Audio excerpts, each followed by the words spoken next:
An emotional couple months for your Charlotte Hornets and all your fans out there. It all started April 22nd when Mitch Kupchak and Michael Jordan made a shocking announcement and fired their head coach, James Borrego. And then you got to replace the former head coach, and that's when Darvin Ham comes in. Terry Stotts, Mike D'Antoni, all interviewed for the head coaching job for the Charlotte Hornets. And then Kenny Atkinson, he's interviews a couple times, and he gets the head coaching job. He agrees to terms, but then all of a sudden today, everything changes. What is everything?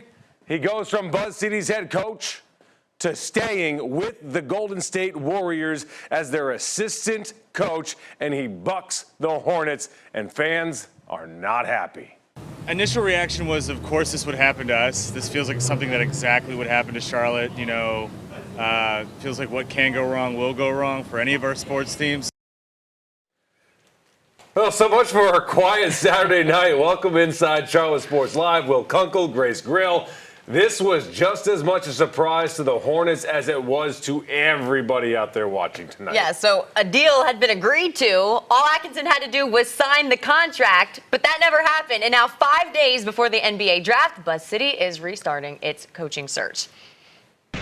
All right, we need help talking about this because, frankly, I can't really make sense of all of this. So let's bring in Rod Boone of the Charlotte Observer. He covers the Hornets every day, every night, and even on Saturdays. Rod, happy Father's Day. We'll get there in a minute. But what happened here, and how bad is this for the Hornets?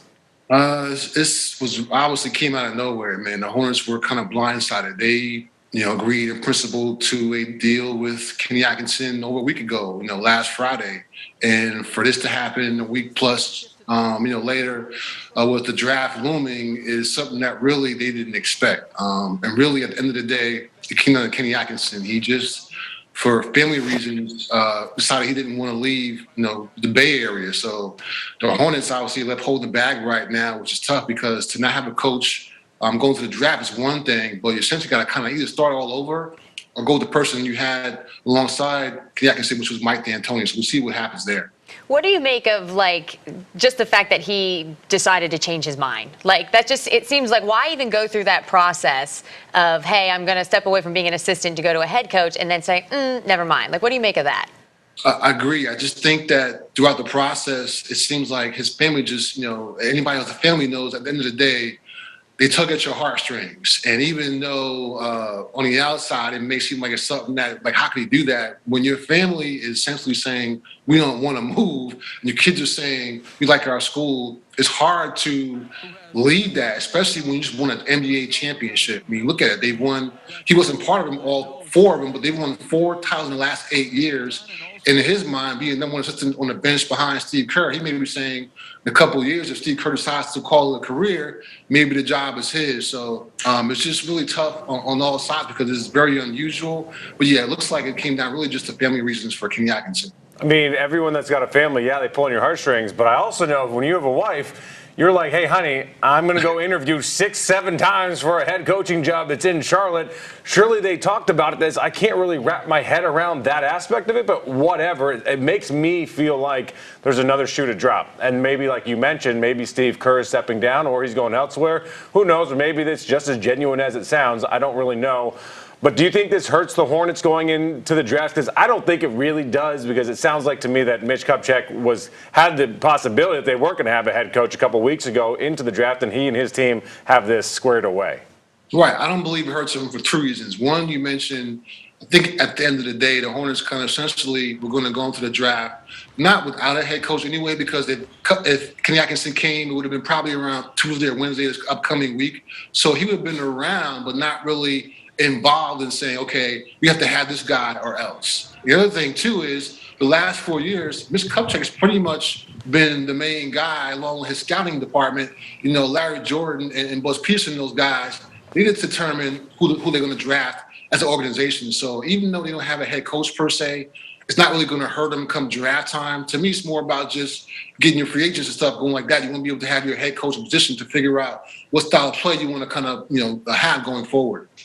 So what do you think the next play is then for the Hornets to find a next head coach? Because not that this would be an issue, but it does kind of make you think about it where, okay, now Mike D'Antoni knows, okay, I was the number 2, so now it looks like I'm coming in as the rebound. That might not be a thing, but what do you make of the next play for the Hornets and who they hire?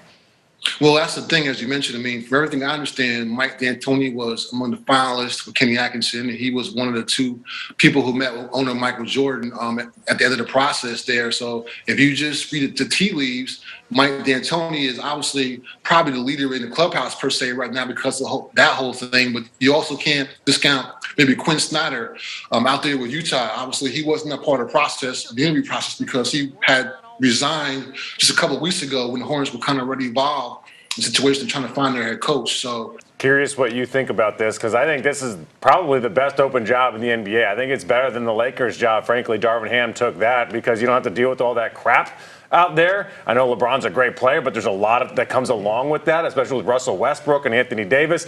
You got 2 of the best young players in the NBA in Miles Bridges and LaMelo Ball. This is a pretty darn good job for whoever gets it, isn't it? Absolutely. I mean, I was talking to somebody about this, this market yesterday, and, Charlotte is one of those sleeping giants per se, even though it doesn't have the ocean, doesn't have, some of the things that some of these bigger markets have. It still is, as you mentioned, a great place to play basketball. The fans really embrace you here. Once, they kind of get to know you a little bit and know that you're going to play hard for them. Just the environment overall here in Charlotte, in terms of raising your family, the weather, everything else that we know is great. So I believe this is a great job, as you mentioned, because you have LaMelo Ball, you have Miles Bridges, 2 guys you can kind of build around. The young core is here. So much for a quiet little Saturday. Enjoy the rest of your weekend, bud. Tell me about it. Thanks a lot, you guys. Appreciate you having me. Thanks very much. All right, so here's where you get involved. Get your phone out right now. Scan that QR code this exact moment. We want you to get involved tonight. We want you to get involved every night on Charlotte Sports Live. And I want you to chime in at CSL on QCN. How you feeling about today's news? All right, let us know. I want to know how the fans are feeling, though, Grace. I'm a little nervous to hear, though. No, not too bad. I think everybody was kind of like on